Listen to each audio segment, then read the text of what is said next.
Opera and passion, the perfect combination. Or is it?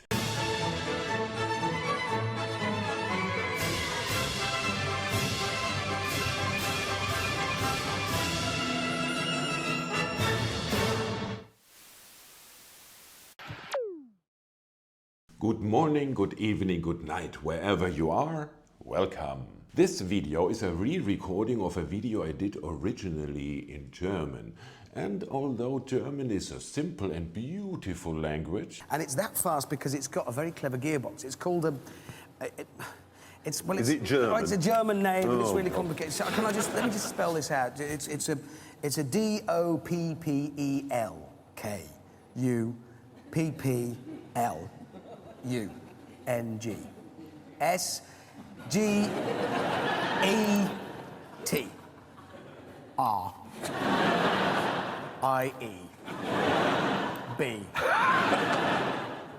So, English it is.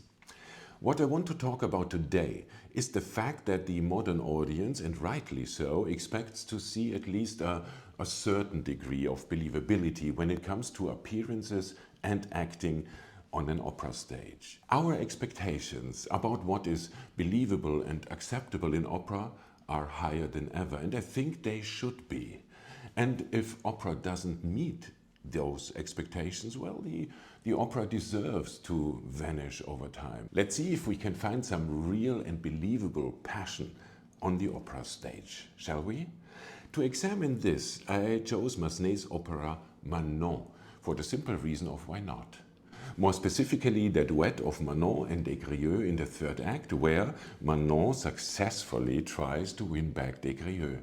I spare you a synopsis of this opera, but you can find a link to it in the description below. We will watch together some shorter clips from different performances, which will help us to find the truth about if there is true passion in acting in opera good enough to meet the audience's expectations. And I will grade them using my original Truth and Passionometer 2000, which grades the shown passion from 1 to 10 Don Drapers. First, let me show you two examples of, let's say, unfortunate demonstrations of passion. Both examples have Sonya Yoncheva as main protagonist. She for sure is a great soprano and sings wonderfully, I don't know. Probably she just had some bad days, which would be just human. In this clip number 1, everything seems to go swimmingly, and then, whew, the wrong kiss.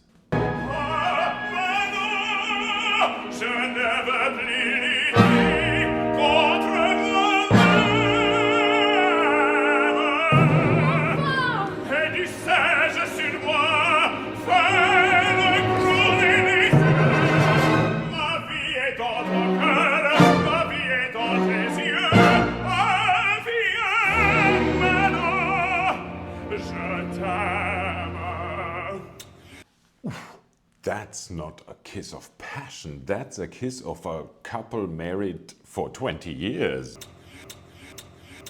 Well, only one Don Draper on my Truth and Passionometer 2000. On to the next. Here Vittorio Grigolo acts his butt off and gets a pretty lukewarm reaction from Yoncheva's Manon. Je ne veux plus lutter contre moi-même.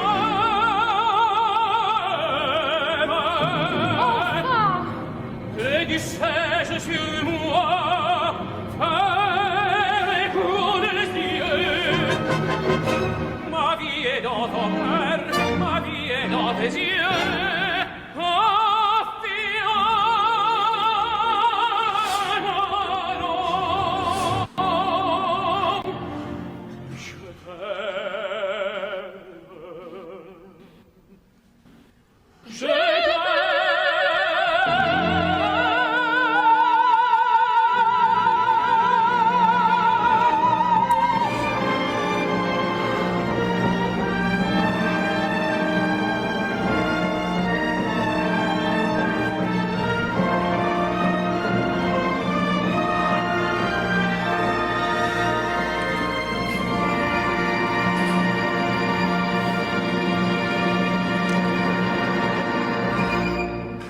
what's happening here? Why is she walking towards her beloved Grigolo as if she's about to get a flu shot? And they're holding hands? Are they in some sort of yoga retreat in the middle of some bonding exercise? Definitely not the passion I wanted to see in this scene. Negative 0.5 for Yoncheva, 3 points for Grigolo because he really tried hard. Altogether, 1.5 Don Drapers. We move on to two great singers, Edita Gruberova and Francisco Araiza. Again, just a short clip. The passion they demonstrate here is more that of two siblings, reunited after being separated for decades.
Beautifully sung, of course, but it's a typical example that it is not enough when the tenor leaves a hickey on the soprano's neck after all the singing is done.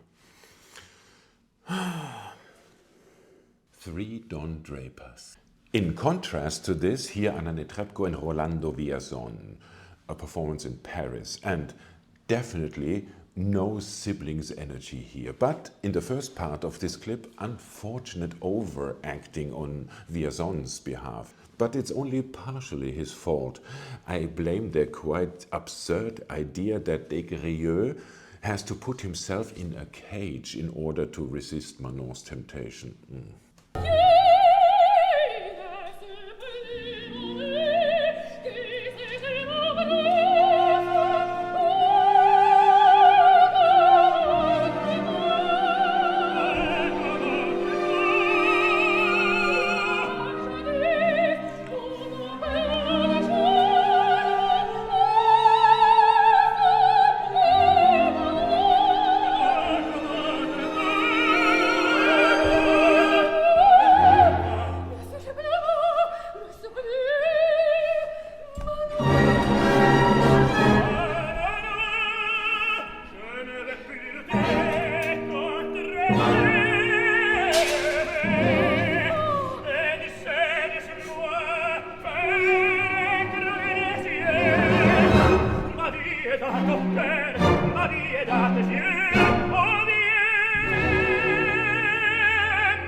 Although I like Villazon very much, this is the time for tough love. Just 4 Don Drapers. And by the way, there are generally 2 ways to end this scene. A, leaving the church and having sex somewhere else. Or B, like in this instant, having sex in the middle of the church right away. Kids, if you are watching this, I wouldn't recommend this. Especially because the floor in churches can be very chilly and you might catch a cold or frostbites on sensitive body parts. So be smart. In contrast to Villazon's, let's say, a bit too extrovert acting we just witnessed, Now we are going to see Roberto Alagna playing an understated écrieux to Netrebko's Manon. And I think this approach, keeping the lid on and let the emotions, the desires building up, is working quite nicely.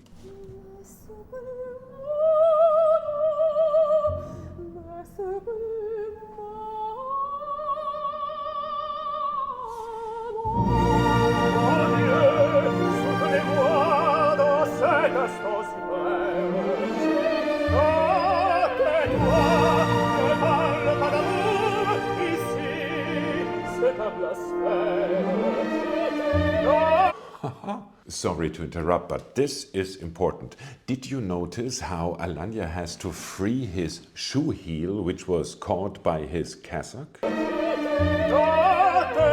That's a problem female singers on stage have to deal with on a regular basis. I find it refreshing that a man has to deal with the same obstacle here.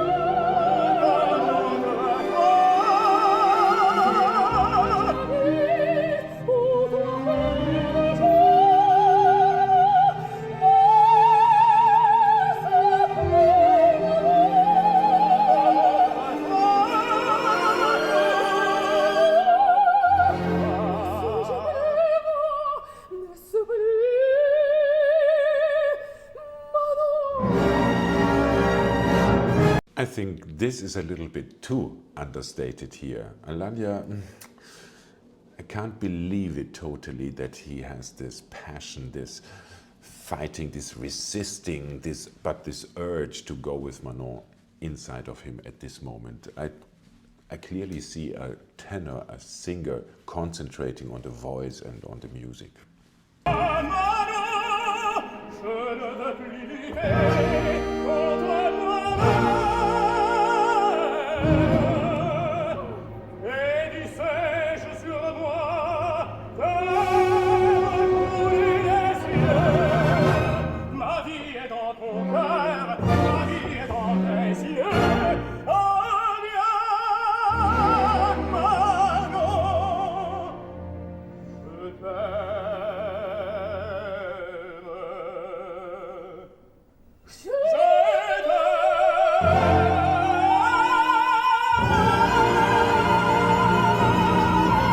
I appreciate that both of them at least try not to turn their heads completely toward the audience, but keep the angle between them almost believable, as if they were singing to each other.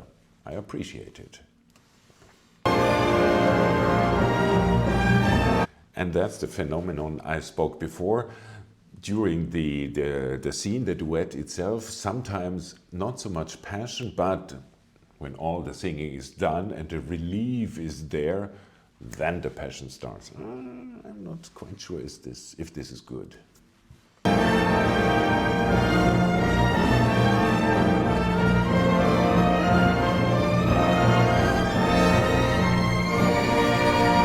What is this guy doing? Picking up the priest, the Grieux's cassock? Why? I don't understand. And again, sex in the church.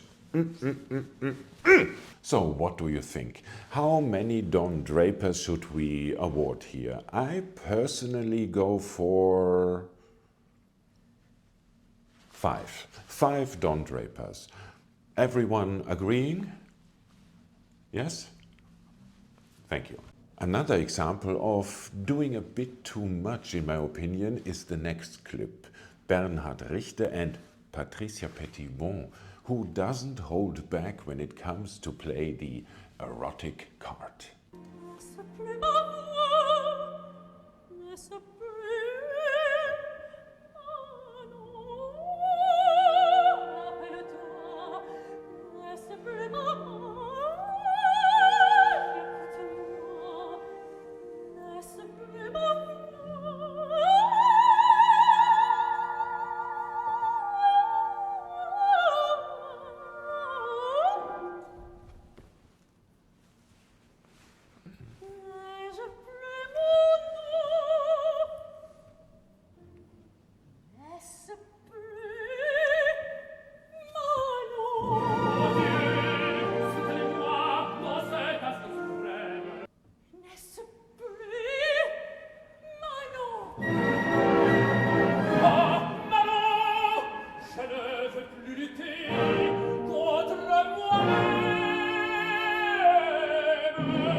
not sure if I like this production, but kudos to Petibon for committing to this interpretation. So, how many Don Drapers?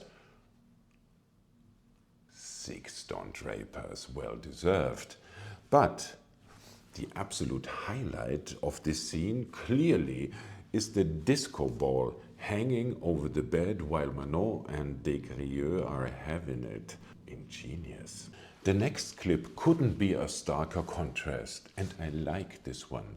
It's Beverly Sills with Henry Price as her Desgrieux. I like it especially because Sills portrays Manon in a touching manner, the love an older woman has for a younger man afraid of losing him.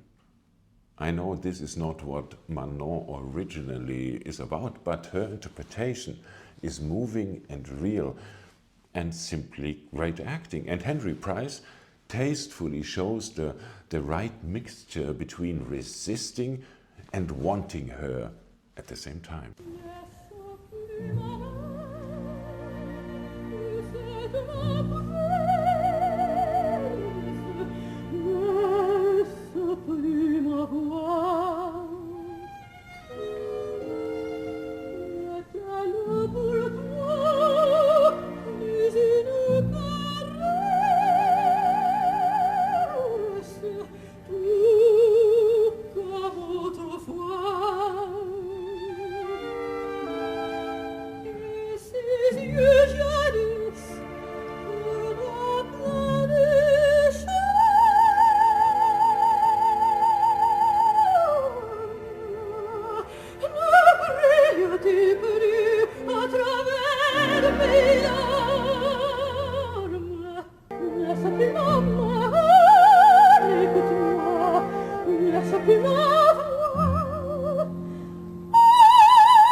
As I said, it's not a typical Manon, but I find it touching and mainly I find it true. And remember, the original Truth and Passionometer 2000 takes all aspects into consideration. Therefore, I hope you will agree that I will give this duet 7 Don Drapers. And now the grande finale, the best 3. As far as I'm concerned. Number 3, Nadine Sierra and Michael Fontana in concert. Great face acting from both many subtle nuances and a visibly great chemistry between those two.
Alright, extra points for Sierra that she managed not to lose her dress, which was clinging to her shoulders for dear life. And before I forget, great singing too. Undisputed 8 Don Drapers.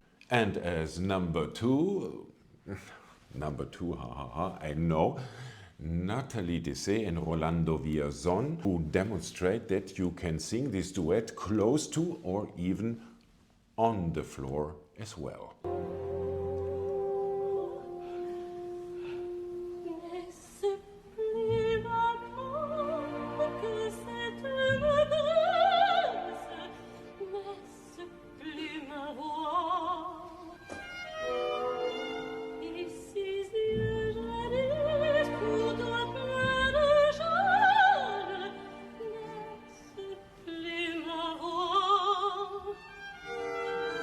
Et ses yeux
Beautifully done, in my opinion. Really great acting, really believable passion and desire and love. I think it's a fantastic scene from both from Dessay and from Villazon. And I really appreciate, for example, how, I don't know if you noticed, how Manon covered Villazon's ear when she was close to his ear and singing her high notes. She covered his ear in order to protect his hearing. It's amazing. And what I find equally amazing is, and that's only possible for opera in my opinion, this is an English-speaking YouTube channel, and we are watching an opera sung in French with Spanish subtitles. Could it be more cosmopolitan than that? I don't think so. Unfortunately, I have to deduct some points for the fact that they have been rolling around a little bit too much at the end. But overall, I was very pleased.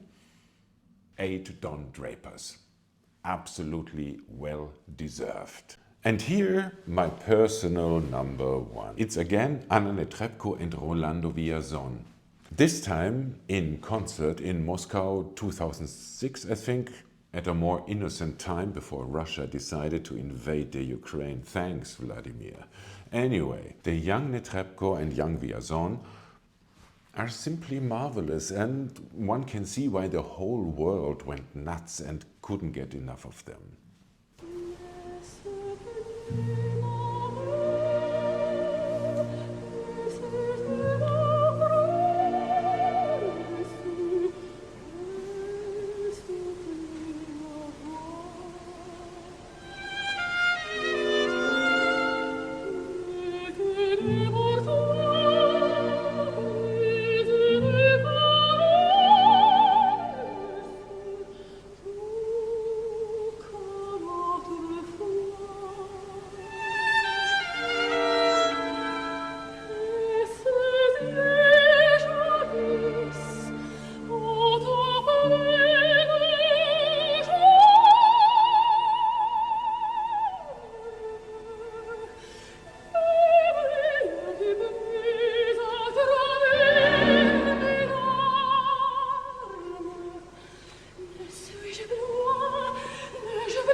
Well, that's nearly perfect. I don't know if you can do it any better than this. I mean, so incredibly well done and felt and enacted and acted and executed and sung and everything. Oh, the way Netrebko is playing, seducing Villazon, and he's not overacting here like he did a few years later in Paris, the example we have seen. I mean, it is, I would say, almost perfection. It's really tempting to award them with 10 Don Drapers out of 10, but I won't do it.